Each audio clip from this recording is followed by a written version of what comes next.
Boa tarde, pessoal. Rafael, livreiro da Martins Fontes Paulista. Hoje nós estamos aqui para mais uma de nossas lives literárias, mais um super bate-papo sobre literatura, temas contemporâneos, coisas bem gostosas para a nossa tarde de quinta-feira. Hoje conversaremos com Carol Ben-Simon sobre o livro O Clube dos Jardineiros de Fumaça, um livraço que ganhou o prêmio Jabuti 2018 e também foi finalista do Prêmio São Paulo de Literatura. Hoje nós conversaremos com a Carol Ben-Simon sobre seu processo criativo, sobre a premiação, sobre as personagens desse incrível romance e, naturalmente, conversaremos aí sobre as prospecções futuras da sua literatura. Antes do nosso bate-papo, vou dar aquele famigerado recado para vocês da Livraria Martins Fontes Paulista, porque é um enorme prazer poder representar a livraria nesse momento. É importante que todos vocês sintam-se à vontade, muito bem acolhidos pela nossa equipe. É importante dizer para vocês também que a Livraria Martins Fontes Paulista, no momento, tem mais de 200 mil títulos disponíveis à pronta entrega e também pelo nosso site martinsfontespaulista.com.br. Interessante também é vocês aproveitarem o nosso super saldão, que está disponível no site e também nas nossas lojas físicas.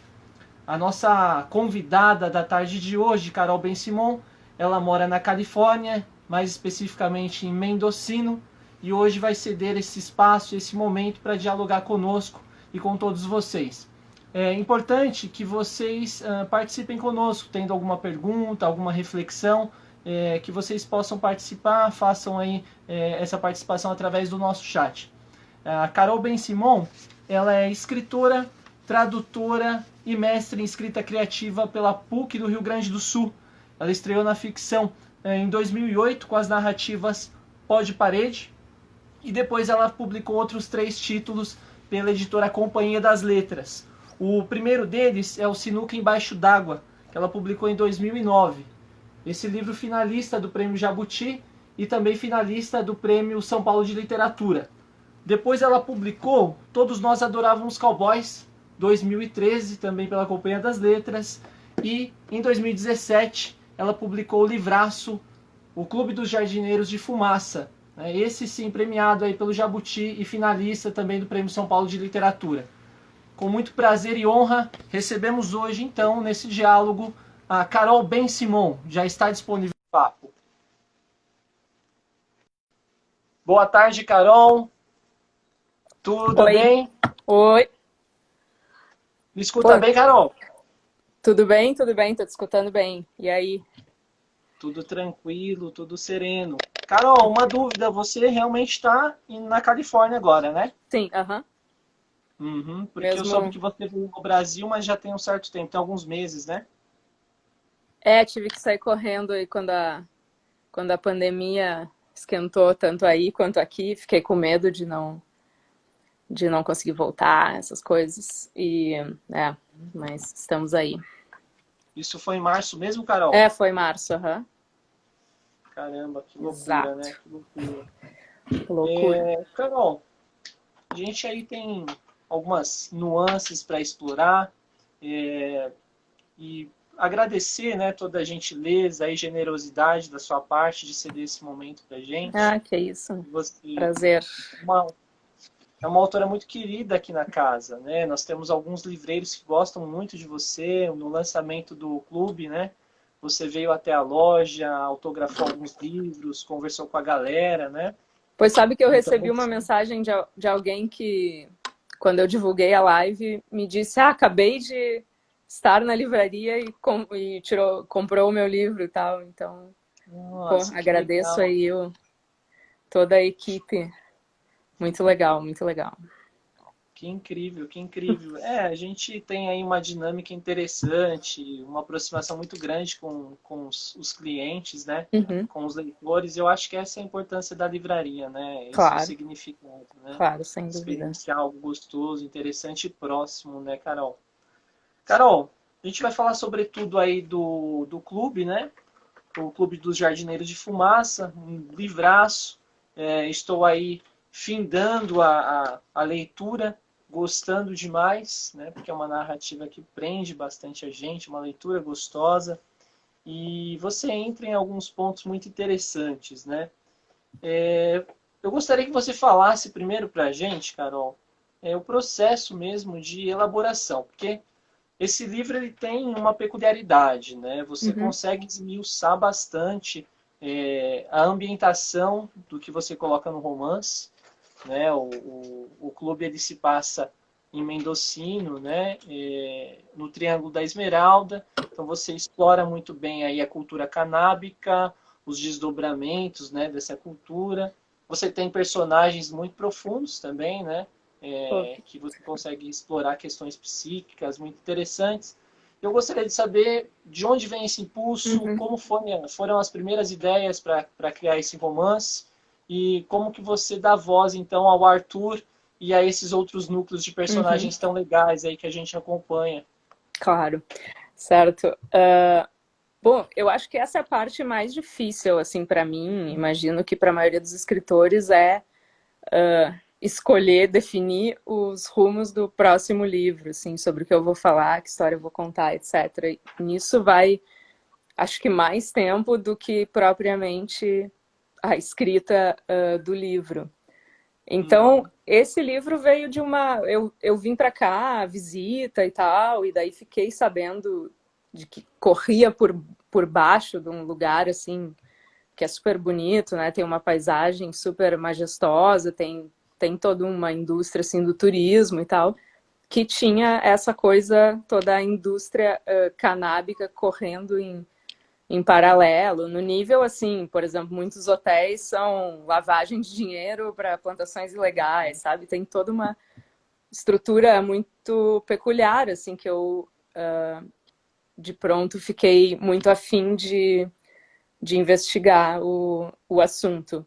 Daí eu comecei a fazer leituras, procurar leituras sobre contracultura, sobre como é que chegou essa coisa da maconha nesse pedaço da Califórnia e tal.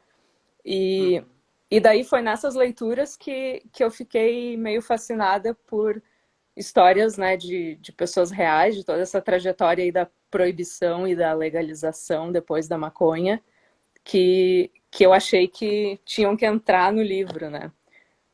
uhum, Então, foi daí que eu meio que comecei a costurar a ideia de ter uma narrativa principal entremeada, né, por essas histórias de pessoas reais. Isso foi o primeiro passo, assim. O uhum, processo foi eu escrevi primeiro a maioria das histórias dos capítulos esses que cortam a narrativa principal, porque esses me bastava fazer pesquisa bibliográfica para escrever eles.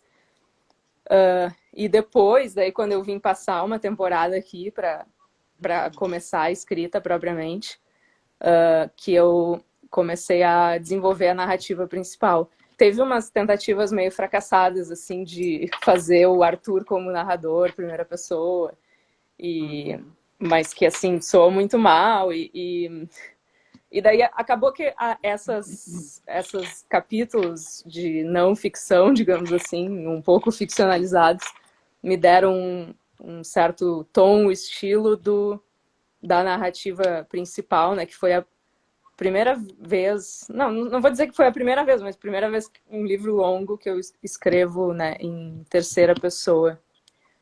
uhum. E Sim. só para complementar, já estou falando demais, mas Não, imagina. não, e daí veio a ideia de também a princípio pareceu que eu ia estar sempre focada no Arthur, né?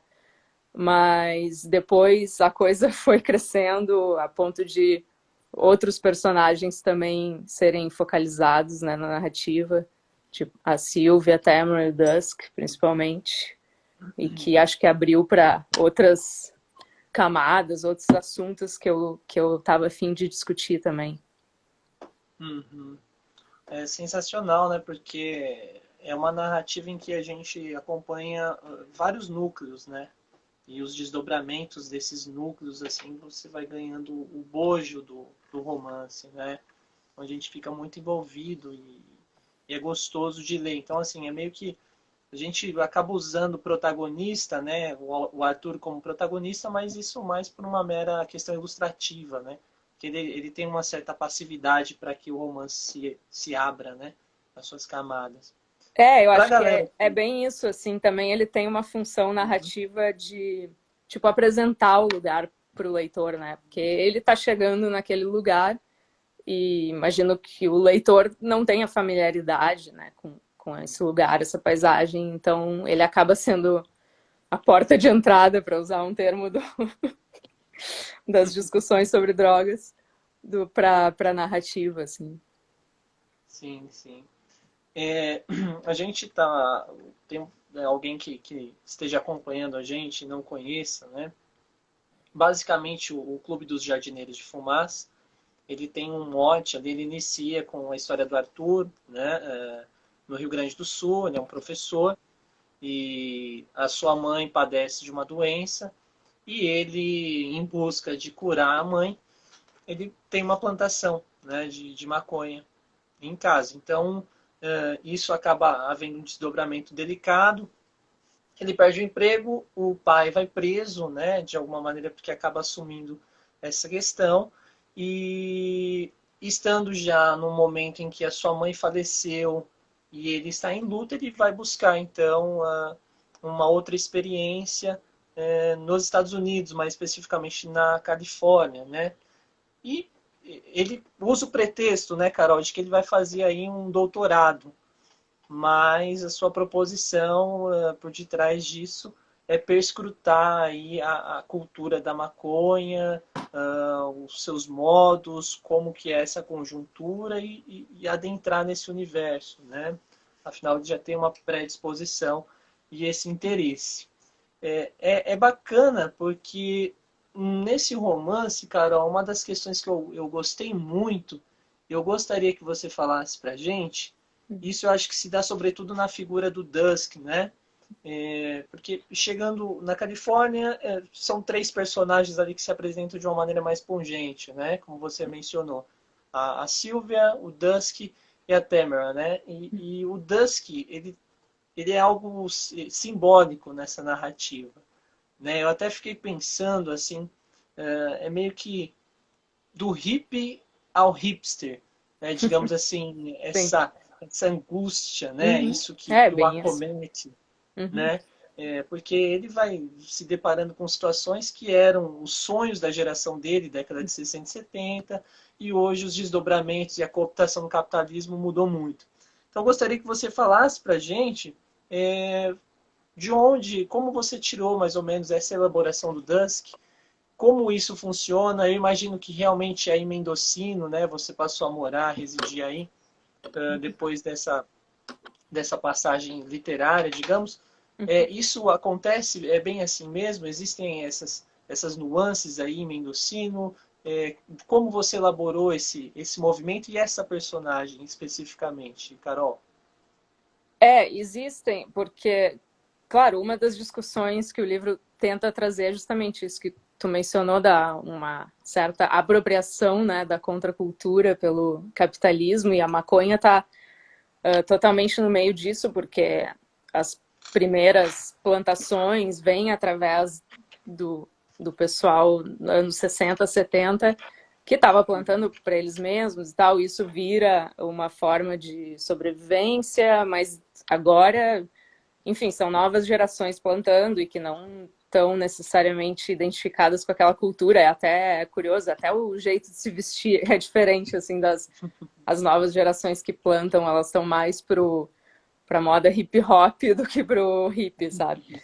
Então, é curioso, assim. E então acho que tem um embate em certo nível, essas gerações, esses habitantes aqui de Mendocino. Eu tive a grande chance de conhecer muita gente aqui, porque as pessoas sempre foram muito queridas comigo.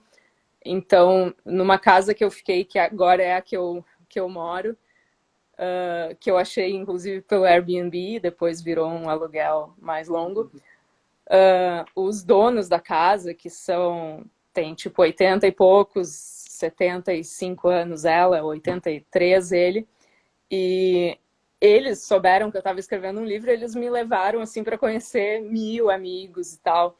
Então, por exemplo, aquela comunidade hippie que eu cito, que foi transformada, revitalizada, transformada num Airbnb, tudo isso foi baseado realmente num lugar que existe. E, enfim, então eles me apresentaram assim, não existe um Dusk, né? Mas o Dusk meio que representa esse espírito de época um pouco inconformado assim com o rumo das coisas. Uhum.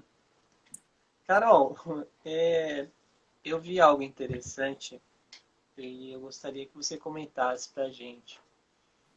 Nesse processo da pesquisa, né, de experienciar Mendocino, eu ouvi você dizendo uma certa vez sobre os desdobramentos de pessoas que resolviam escrever sobre esse lugar.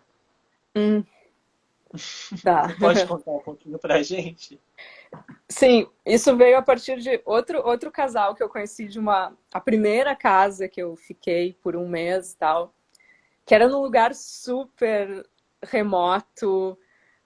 Hoje a minha namorada diz, eu não sei como é que tu ficou nesse lugar sozinha, porque era realmente meio filme de terror, assim, todo aquele cenário. Não tinha nem tranca na porta, era tipo uma porta de celeiro, assim. Ela trancava por dentro, tipo assim, porta de banheiro, né? Mas quando tu saía de casa, tudo ficava daquele jeito. Bom, enfim, essa casa pertencia a um casal de escritores, casualmente. Eles também ficaram sabendo que eu estava nesse projeto e partiu deles esse comentário de que grandes escritores americanos que tinham tentado fazer alguma história que se passasse nessa região tinham falhado. Então, um exemplo, deixa eu ver, era o Pynchon, que ele tem, como é que se chama? Vineland, eu acho que é o nome. É um livro, talvez o mais curto do Pynchon.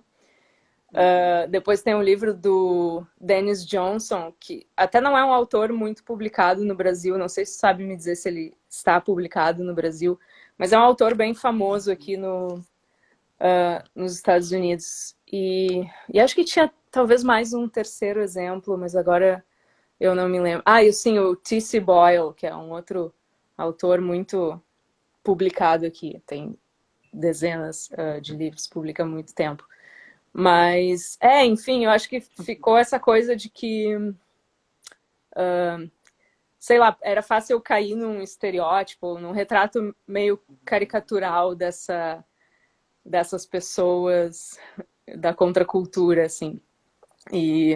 Mas eu fiquei imensamente preocupada no início. Vou chegar eu, a brasileira, para falar desse lugar. Mas talvez um olhar estrangeiro seja, tipo, ofereça alguma coisa interessante, né?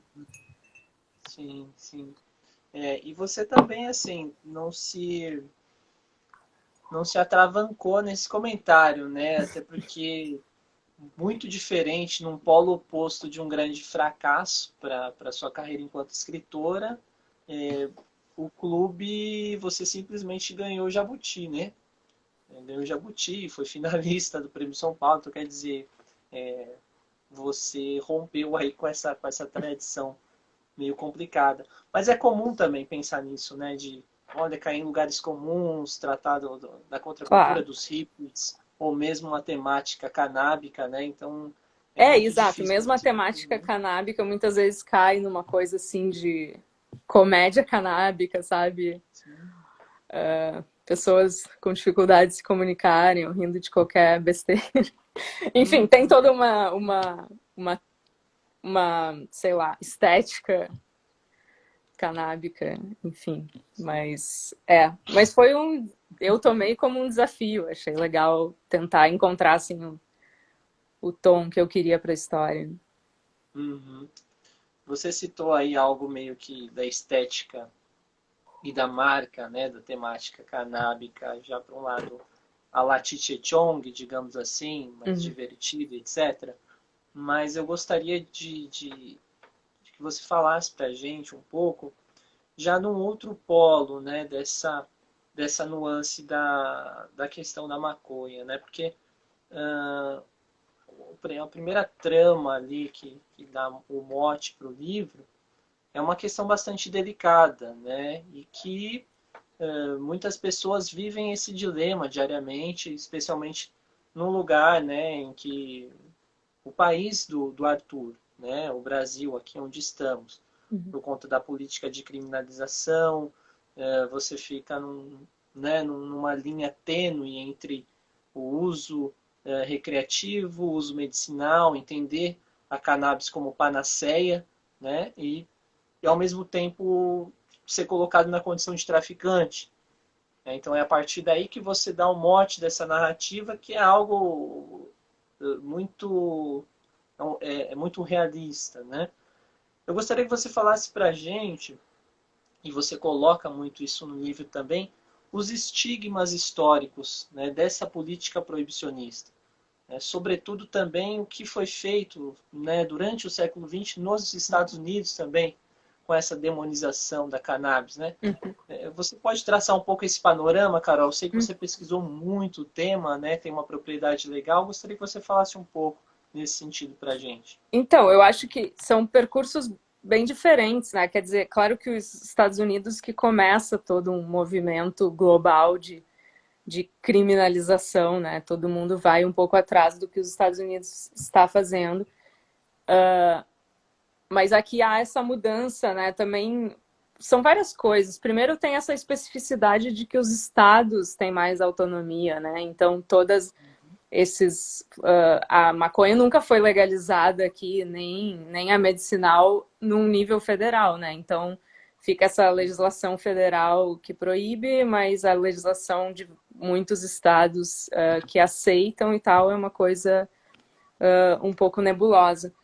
Mas, no Brasil eu acho que a gente está muito atrás, assim, porque eu coloco no livro todo o movimento que gerou nos anos 80, 90 a maconha medicinal na Califórnia, né? Uhum. Foi toda uma mudança, assim, na opinião pública, muito significativa, né? O trabalho de vários ativistas e tal, que tem a história, só para falar rapidamente aqui para quem não leu ainda, desse ativista, o Denis Peron, ele que é meio que o responsável por elaborar propor essa lei da maconha medicinal. E aquilo estava muito associado ali com a epidemia de AIDS, então e aí tinha pessoas que levavam bolo de maconha para as pessoas que estavam doentes nos hospitais, e os médicos estavam de acordo com aquilo, embora não fosse legal. Todo mundo entendia que aquilo, enfim, aliviava o sofrimento das pessoas que estavam muito doentes e tal. Então, eu acho que sempre teve uma aceitação muito maior aqui. Quer dizer, sempre não, mas a partir desse trabalho, assim, dos ativistas. Enquanto que no Brasil, eu até comparo, porque aqui eu tenho bastante contato com... A maioria dos imigrantes são mexicanos, né? Eu vejo que eles não fumam maconha, por exemplo. E eles têm uma relação um pouco complicada com isso. Então eu diria que é um pouco que nem no Brasil, são países que são muito deflagrados assim pela guerra às drogas e que, enfim, então fica essa coisa associada com violência, com coisa errada e tal, e é difícil realmente convencer as pessoas. Mas acho que há avanços, né, no Brasil. Eu acompanho, assim, mais por rede social, eu acompanho várias coisas, mas é difícil, né? Tem essa coisa de, tipo, tentar fazer via Anvisa e tal. Ah, ok, esses medicamentos vão ser aprovados e tal, mas nunca vai partir do Congresso ou sei lá o que, né? Não Sim. tenho muitas esperanças nesse sentido. Sobretudo em tempos tão obscuros, né, Sim. de retrocesso, fica mais delicado ainda esse tipo de discussão de bom senso, né, Carol? Nem é uma coisa que está muito em pauta, né? Porque também o Brasil tem tantos problemas e, enfim, isso fica um pouco em segundo plano, assim. Uhum. Carol, no romance, o fato do Arthur ser uma personagem aí que que abre portas, né, para outras personagens, tem aí a sua importância de representação, mas você não fecha o romance só na história dele, nele propriamente dito. A gente tem aí, a gente acompanha, né, personagens muito interessantes, com uma profundidade muito grande e que chamam muito atenção, né? A Tamara, por exemplo, você entra num outro tocante que é um tabu, né? E uma discussão muito interessante, que ela estabelece uma relação ali com o Arthur, mas ela está saindo de uma relação poliamorosa, né? Ela está tentando lidar com as angústias do término dessa relação, né? Ela tem ali uma relação com o casal, né? Como foi para você? Você foi algo assim extremamente pensado? Foi espontâneo trazer essas características dessa personagem? E também mais um grande tema para ampliar a discussão dentro do seu romance, né? Pode falar um pouco para a gente nesse sentido, Carol? Bom, foi um pouco espontâneo e um pouco pensado, porque eu acho que não é só o Arthur que está chegando nesse lugar, né? Todos são um pouco forasteiros, talvez. A Tamara também, ela morava em outro lugar e vem para cá atrás do pai dela. A Silvia também tem uma história de uma pessoa de meia idade que morava num meio urbano e decidiu mudar de vida depois de se aposentar, etc. Então, todos estão um pouco buscando uma nova vida, e acho que disso veio a ideia de que, ok, ela teria recém terminado um relacionamento. E eu achei interessante discutir a questão do poliamor. Não sei, eu me interesso sobre isso porque, enfim, acho que hoje se coloca uma certa... do tipo assim, o casal hétero monogâmico fracassou, tá, mas qual é o próximo passo? E, tipo, as pessoas sabem que não é fácil também propor ou ter um outro tipo de relação, enfim. Eu só queria, assim, tipo, arranhar um pouco nesse tópico, mas não pretendi... só pretendi abordar a questão, colocar as questões e foi isso, assim. Legal, legal. Olha lá, a Karine diz aqui que Ó, adora a escrita sua, adora a escrita da Carol, minha que escrita é uma massa. Beijos, inspiração. carinho. Legal demais, grato aí pela participação, Karine. Carol queridíssima mesmo, né, na literatura nacional. Carol, você falou aí então que são pessoas que estão chegando, são personagens que a gente sente isso, né? Elas estão de alguma maneira tentando encontrar algo, né? O seu romance ele trabalha especialmente a questão das escolhas, né? E você explora essa nuance também dos expatriados, né? Assim, são pessoas que de alguma maneira vão buscar a sua vida, a sua prospecção futura em um presente mais interessante nessa geografia, nessa realidade que se dá aí no Triângulo da Esmeralda, né? Eu gostaria que você falasse para a gente um pouco nesse sentido, porque existe uma certa incompletude, né, nessas personagens. Elas vão se encontrando e tentando se preencher, né, e um distanciamento também da família. Você pode falar um pouco para a gente como foi esse processo, né, de pensar em um romance, porque a gente sente que é como uma geração que também está muito castrada, digamos assim, né, na sua realidade, na geografia em que ela habita, ou a própria questão simbólica, né, da família do Arthur e etc. Você sente um pouco isso mesmo? Isso foi algo que você quis colocar assim no romance, entrar nessa discussão do expatriado, especialmente nos Estados Unidos? Sim, eu acho que sim. Acaba sendo talvez algo que eu já faça desde Todos Nós Adorávamos Cowboys, né? Sempre tem a questão da família, uma coisa de afastamento e aproximação. Quer dizer, o Arthur tem isso, ele se afasta do lugar do pai, mas ao mesmo tempo ele ainda dá alguma satisfação, né? Como tu disse, ele mente que tá fazendo uma coisa, mas sem querer dar muito spoiler, em algum momento ele vai falar a verdade e talvez assim até em busca de uma certa aprovação da família, né? Então acho que meus personagens estão sempre um pouco nesse jogo de querer romper, mas não romper e tal. E isso, a família e a pátria, né?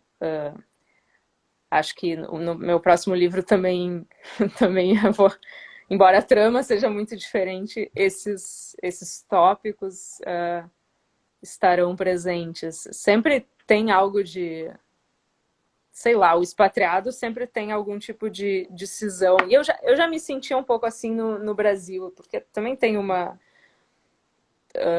questão identitária, assim, com o lugar de onde eu vim, que não é simples, né? Acho que para ninguém é muito simples. E a minha família materna veio do Egito.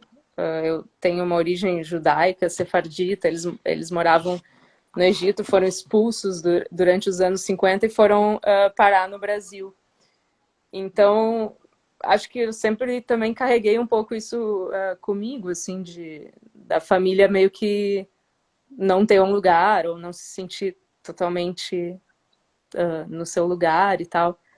Acho que isso ficou. E agora, morando fora, eu imagino que eu vá continuar falando em alguma medida sobre essas coisas. Assim. Interessante você dizer isso, Carol, porque muito recentemente, na semana passada, né, na quinta passada, exatamente uma semana atrás, uma das temáticas da nossa live literária foi essa nuance diaspórica, né? A gente conversou com o Santiago Nazarian sobre o novo romance dele, que é lindíssimo, inclusive, recomendo para a galera.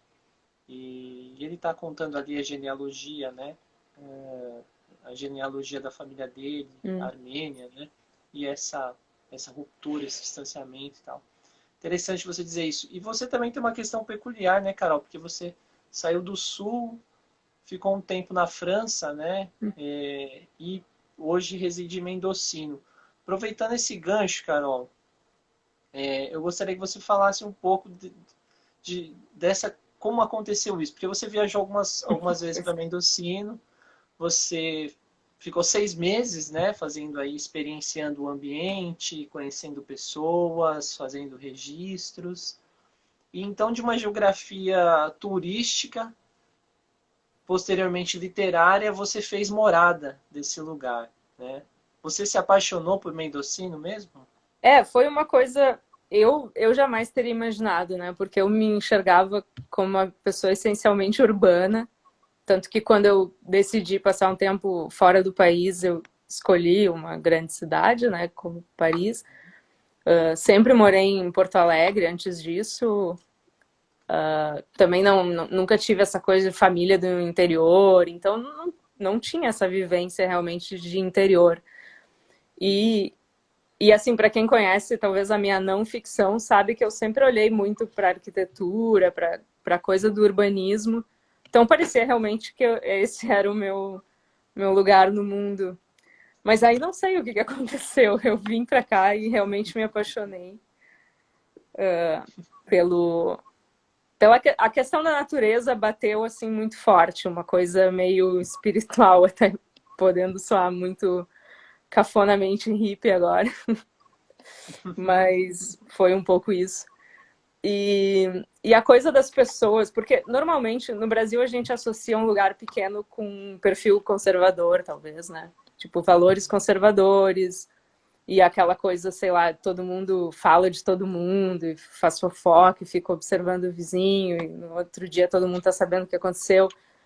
Eu não encontrei nada disso aqui. Encontrei meio que esse enclave, tipo, Vila do Asterix, assim.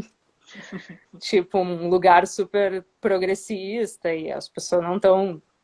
São muito queridas, acolhedoras, mas não estão de olho na tua vida. Até porque é um lugar que circula muita gente, né? Tem algum nível de turismo, então não dá tão a sensação de, tô ali na rua e tô sempre vendo as mesmas pessoas ou algo assim. Sei lá, é um lugar realmente bastante interessante. Eu tô gostando da experiência de viver num lugar rural. Legal.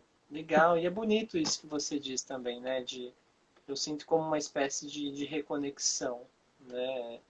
Por mais urbana que você seja, que curta, né? Essa realidade, nós somos parte dessa natureza, né? Desse todo. Então isso é muito legal, porque é sentido mesmo, né?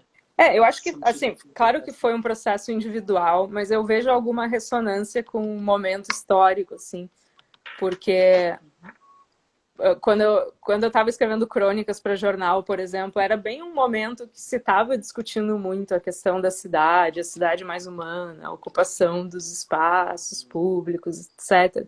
Eu estava envolvida em todos esses movimentos, a bicicleta, tarará. Mas depois, acho que a partir de 2013, que tudo meio que degringolou. E, e aí eu acho que mesmo essas pessoas, se eu for procurar hoje, elas não estão mais envolvidas. Parece que uma certa tinha um certo otimismo, e acho que dá para ver isso nessas crônicas que eu escrevi, que depois foram lançadas pela Dublinense. Tinha um certo otimismo no ar, uma ideia de que a gente, a nova geração, poderia mudar, poderia fazer uma cidade mais humana. E acho que o mundo, do jeito que está, essa coisa meio que se perdeu. Ninguém acha que vai mudar nada. Então, muita gente acabou se voltando mais para a natureza. Agora a gente está à beira de um colapso ambiental e eu vejo que as pessoas estão tocadas por isso e tem aparecido muitas coisas assim na literatura, né? Uma relação com a natureza, os animais, barará. Então, sei lá. É um processo pessoal, mas ao mesmo tempo tem algo dos tempos, eu acho. Tem algo do Zeitgeist mesmo, né? Existe Acho que sim. uma onda apocalíptica e em contrapartida, né, nessa mesma realidade existe também um impulso de sobrevivência, né, de cura humana talvez, né, cara? Uhum. Bonito isso, bonito. Bem isso. Você falou, né, que aparecem muitas coisas. A gente tem atualmente numa coleção da Todavia escritores, né, contemporâneos falando especialmente sobre esse período de pandemia. A gente tem muitas publicações que estão versando no ensaio, na análise política, em novelas. E eu gostaria de saber de você, assim, esse momento, né, esse momento difícil, esses crimes ambientais, esse destempero, essa boçalidade política também. Isso de algum modo você está sentindo assim na sua literatura? Eu sei que você está bem reclusa, né? Está num espaço até bem saudável diante da Babilônia que a gente vive, né? Na megalópole, mas isso está reverberando um pouco também na sua construção literária, na sua escrita, no seu movimento criativo? Bom, na minha vida, com certeza reverbera. Eu acabo ficando um pouco doente, assim, pelas notícias e tento controlar um pouco isso, porque é realmente desesperador. Na literatura, eu tento manter isso um pouco. Bom, como eu estava dizendo antes, teve um momento que eu tinha, vamos dizer, eu cronista e eu ficção, assim. Mas depois eu comecei a não gostar muito desse espaço. Eu acho que quando as coisas ficaram mais agressivas e eu pensei que eu não queria ocupar esse lugar assim de opinião muito direta, que isso prejudicava a minha criação literária, assim. Então eu tento trazer esses assuntos na criação literária, claro, mas é tudo de um jeito bem indireto, né? Nesse próximo livro vai ter coisa de natureza e coisas que eu estou vivenciando aqui, talvez, mas também, também, enfim, um pouco indiretamente, não é nada, sei lá, panfletário ou muito opinativo. Eu não gosto mais de estar nesse lugar, assim, com a loucura que virou isso tudo. Também todo mundo tem opinião para tudo e mais uma opinião, não sei se ajuda muita coisa. Uhum. E é também uma questão particular, né?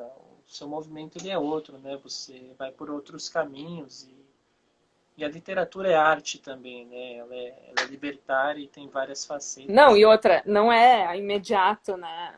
Que tudo isso que está Uhum. acontecendo é muito imediato. Tem uma notícia hoje, por exemplo, agora o Pantanal está queimando, mas ano passado foi o derramamento de óleo, não sei o quê. E não dá para tentar dar conta de tudo isso na literatura, porque justamente as notícias, as tragédias se sucedem num tempo que é muito diferente do tempo da literatura, né? Tipo, eu vou ficar escrevendo esse romance, sei lá, 3 anos, 4 anos.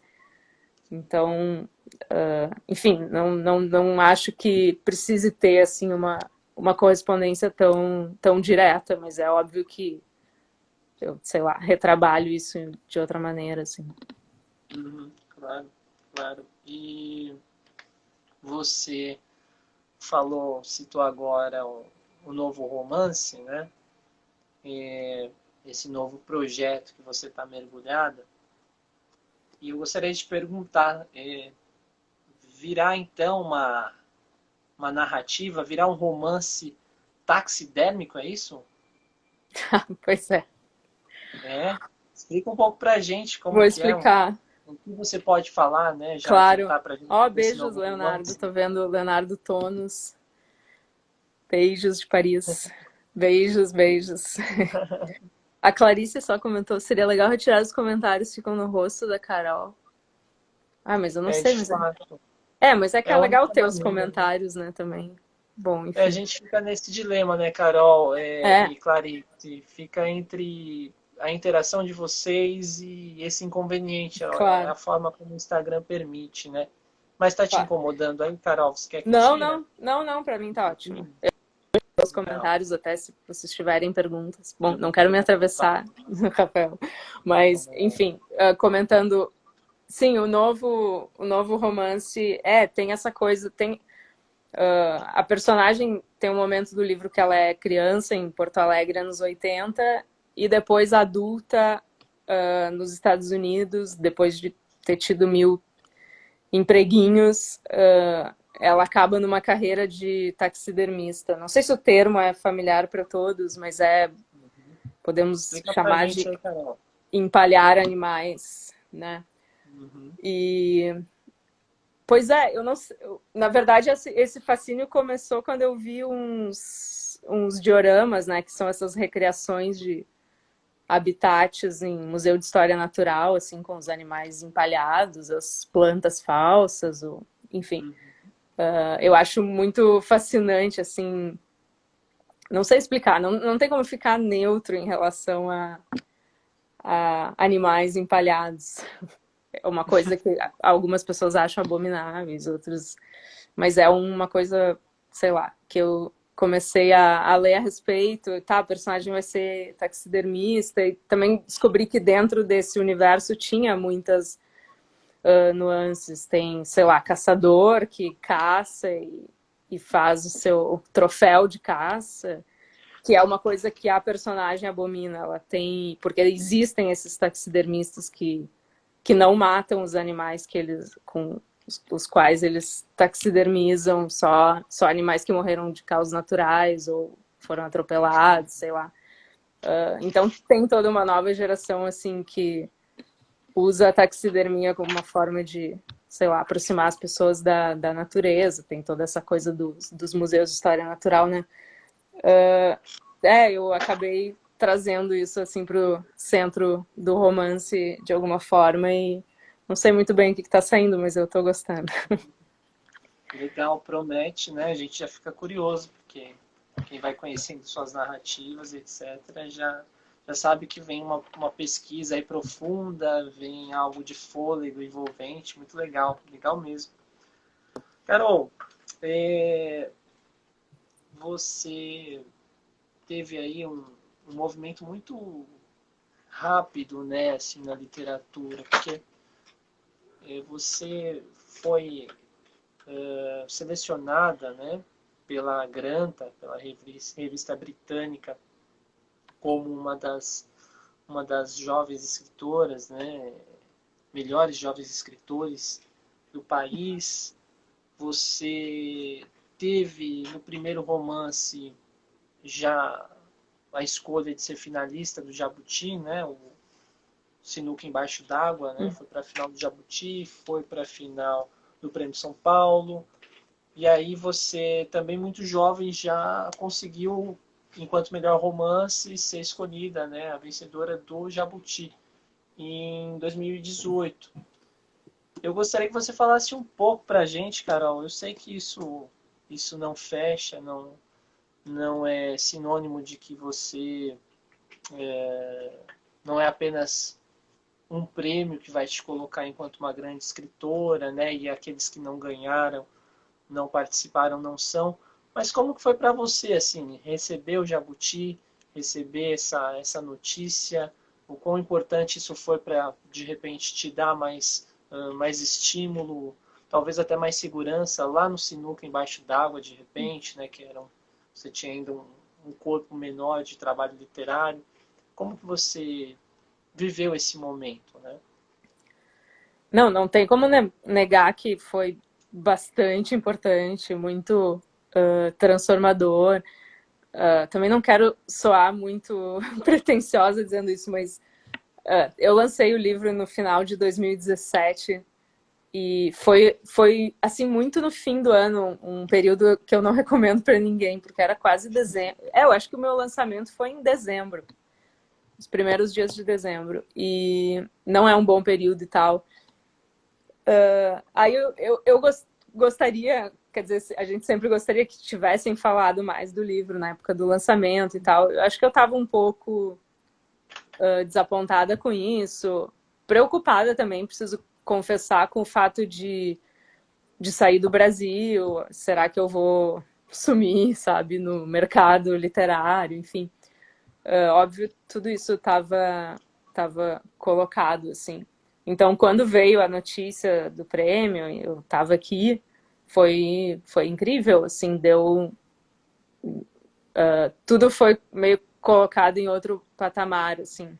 Nos últimos anos, eu diria, porque teve o Jabuti, depois Todos Nós Adorávamos Cowboys entrou na tag, né, no clube de assinatura, aquele que manda um livro por mês e tal, e que chegou a muita gente e tal, e daí também deu uma espécie de segunda vida, assim, para o livro, né, que tinha sido lançado em 2013.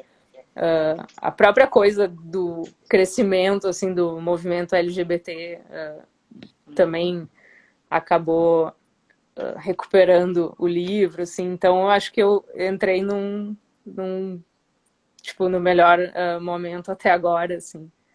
E isso também me coloca uma certa pressão pro próximo livro, porque acho que antes, assim, ninguém tava esperando nada mesmo. Então eu tava mais de sangue doce, assim.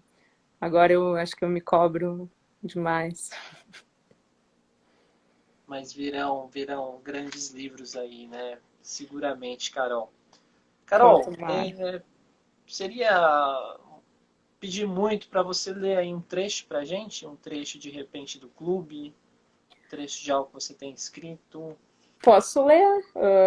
Bom, eu não tinha Beleza. programado, até tem umas marquinhas aqui no. Eu peguei o livro, eu tô com marquinhas aqui.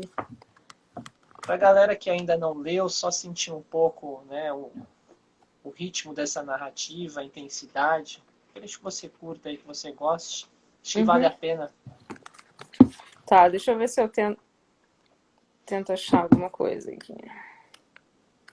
Galera, a gente está falando sobre o Clube dos Jardineiros de Fumaça e o processo criativo da Carol Ben-Simon. Grato aí quem está acompanhando conosco. A gente tem agora 49 minutos de live. Pelo Instagram é permitido aí 1 hora, então a gente tem 11 minutos aí pela frente de diálogo ainda. Quem não leu a Carol, vale a pena, uma autora sensacional, né, uma literatura contemporânea de qualidade, e especialmente o Clube dos Jardineiros de Fumaça é um livraço, vale a pena a leitura. Carol, temos aí um trecho? Tá, só umas linhazinhas, então eu vou pegar um início daqueles os personagens que realmente existiram, são pessoas importantes da história da proibição e da legalização. Então começa assim. No consultório do Dr. Ben Fine, Washington, D.C., em 1972, ouviu que ia ficar cego em no máximo 5 anos. Desculpa, eu esqueci de dizer, Robert Randall é o título. Sua visão embaçava, ele via halos coloridos ao redor das luzes e às vezes tudo se tornava simplesmente branco. Robert havia se mudado para Washington no ano anterior porque queria escrever discursos políticos. Acabou atrás do volante de um táxi por um tempo. Sentado naquela tarde no consultório do Dr. Fine, um dos mais respeitados oftalmologistas da cidade, foi informado de que ia perder a visão progressivamente por causa de um glaucoma de ângulo aberto. Robert Randall tinha apenas 24 anos. Sua pressão intraocular atingia níveis perigosos. O Dr. Fine tentou controlá-la com remédios por mais de um ano, mas o resultado era decepcionante. Um dia um amigo deu ao Robert um baseado, só para que ele esquecesse um pouco do seu cruel destino. Depois de fumar, Robert foi até a janela. Os halos tricolores, ele sempre os via ao redor de todas as luzes de todos os postes de rua, tinham milagrosamente desaparecido. Bom, enfim, aí começa essa jornada desse cara que é o primeiro a ganhar um processo contra o governo americano, e o governo americano é obrigado a fornecer baseados para ele durante toda a vida dele, porque é comprovado cientificamente que se ele fuma, a pressão intraocular do olho dele, intraocular do olho é bom. Bom, enfim, a pressão intraocular diminui e tal. Hoje em dia, acredito que esse seja um dos casos assim de medicinais de maior uso da maconha. Mas a história é realmente muito louca, essa coisa de ele realmente conseguir que o governo forneça, né? Porque o governo tem uma fazenda no Mississippi, eu acho que eles plantam maconha para fazer testes. E aí ele ganha o direito de ter essa maconha, ou abre um precedente, e o governo fica preocupado que daqui a pouco todo mundo vai começar a pedir essa maconha da fazenda que eles têm e tal. Outras pessoas realmente conseguem isso, mas é bem... Todas as histórias que realmente aconteceram são muito, muito bizarras. São histórias bem enriquecedoras, né, que tornam aí o romance ainda mais visceral, assim, mais pungente, né? Porque você faz então essa mescla, né, da ficção, dos casos reais, é sensacional. Galera, para quem não leu ainda, vale demais a leitura. O Clube dos Jardineiros de Fumaça, publicação pela Companhia das Letras, saiu no final de 2017, como disse a Carol, vencedor do Jabuti, finalista do Prêmio São Paulo de Literatura, um livraço, vale demais a leitura. Carol, você leu um pouco pra gente, falou muito, foi muito generosa, conversou sobre o livro, seu processo criativo. Agora eu gostaria que você falasse um pouco pra gente desse movimento, porque você é mestre, né, em escrita criativa pela PUC, você tem um trabalho muito interessante com cursos e oficinas literárias, né? E recentemente você havia aberto as inscrições para as engrenagens do romance, né? O seu novo curso. Eu gostaria que você falasse um pouco para a gente, né? Como que funciona esse movimento dos seus cursos? Claro. Tá disponível ainda as vagas para esse curso mais recente? Já fechou? Para quem tem interesse, porque eu vi que você também disse que para ser um escritor também é necessário ser um bom leitor, né, Carol? Eu ouvi você dizendo isso e eu gostei demais dessa sua fala. Você pode falar um pouquinho para a gente sobre esse tema? Claro. Bom, o curso... Bom, como tu disse, eu tenho um mestrado em escrita criativa.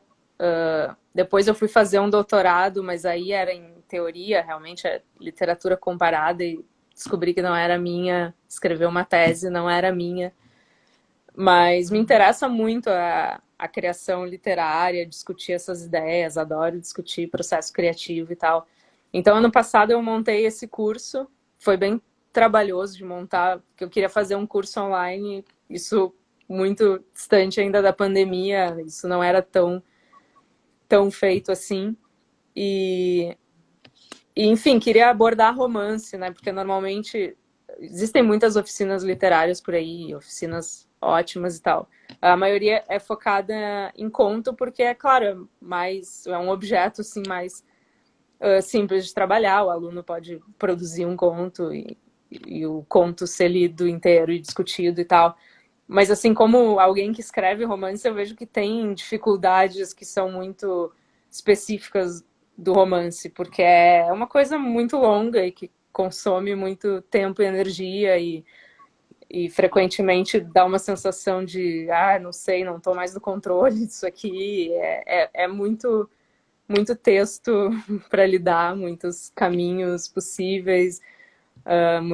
Tem que ter alguma dose de disciplina, com certeza, alguma dose de planejamento. Alguns têm mais, outros menos. Enfim, eu queria abordar um pouco essas especificidades também das narrativas longas. Mas claro que o curso tem coisas que são gerais, né? Sobre personagens, sobre criação de espaço, etc. Eu tendo a usar autores contemporâneos sempre como exemplos. Tendo a gostar como leitora e como escritora, acho que já deu para perceber isso. Não sei, narrativas um pouco que apelem aos sentidos, assim. Tipo, realismo tradicionalzão, assim. Uma coisa bem imagética, que construa um universo, né, palpável e tal. Então, acho que isso tudo tá no curso. E uma coisa bem de, não sei, de tipo artesanato, assim, da palavra, tentar mostrar para as pessoas como é que tá, por isso o nome, né? Como é que tá funcionando, como é que o autor tá fazendo transições aqui no tempo, em que frase ele joga o tempo para trás ou joga para frente, como é que é organizado, por que é organizado desse jeito. É uma ideia de deixar as pessoas mais autoconscientes, assim, sobre o seu processo, mas também nas leituras, né? Como tu disse, as coisas estão relacionadas. Com certeza as pessoas de qualquer curso de criação literária que elas façam, elas saem melhores leitores, né? Uhum. Legal, sensacional. Foi dito aqui, inclusive, o Eli Matos, né? Ah, Ele mencionou aqui, eu recém comecei o curso, estou curtindo a abordagem técnica, né? Então, tem aí uma galera que está fazendo o curso com você. Eu gostaria de saber porque os cursos têm proposições interessantes, né? E sempre tem uma galera interessada, né? A ganhar conhecimento, a dar um mote nesse sentido. Então, acho que é importante citar, né? Bom, Carol, a gente está aí com 2 minutos para findar o nosso bate-papo. Quando a coisa é legal, é gostosa, passa rápido mesmo, né? A passou gente rápido. poderia ficar conversando aqui por mais algumas horas sobre literatura, sobre os seus romances, enfim, sobre literatura nacional. Estamos muito felizes com a sua participação, né? Gratidão mesmo pelo tempo disponibilizado, pela sua gentileza, generosidade. Sucesso aí para os seus novos trabalhos. Estou ansioso já para esse romance taxidérmico aí, um tema inusitado. E muito grato mesmo, Poxa, Carol. obrigada pelo convite, obrigado por todo o trabalho teu e de todos os livreiros. É isso aí, pessoal que estava assistindo. Muito obrigada. Alguém está perguntando se ainda tem vaga no curso, eu esqueci de dizer isso. Não, tá super lotado. Eu só vou poder voltar com ele ano que vem, assim, realmente. Então, mas eu tô sempre assim, de 3 em 3 meses ou de 4 em 4 meses abrindo novas vagas. Então é só ficar ligado nas redes. Sensacional, Carol. Então Muito tá. grato, galera. Grato aí por quem acompanhou, Obrigadão. contribuiu, colaborou com as reflexões. E vamos ler aí o Clube dos Jardineiros de Fumaça, literatura fundamental para a contemporaneidade, discussões interessantes. Boas leituras, galera. A live vai ficar disponível aí no IGTV da Martins Fontes Paulista e no nosso canal do YouTube. Muito grato, Carol. Tchau, Ótimas tchau. leituras a você. Até Valeu. mais. Até mais.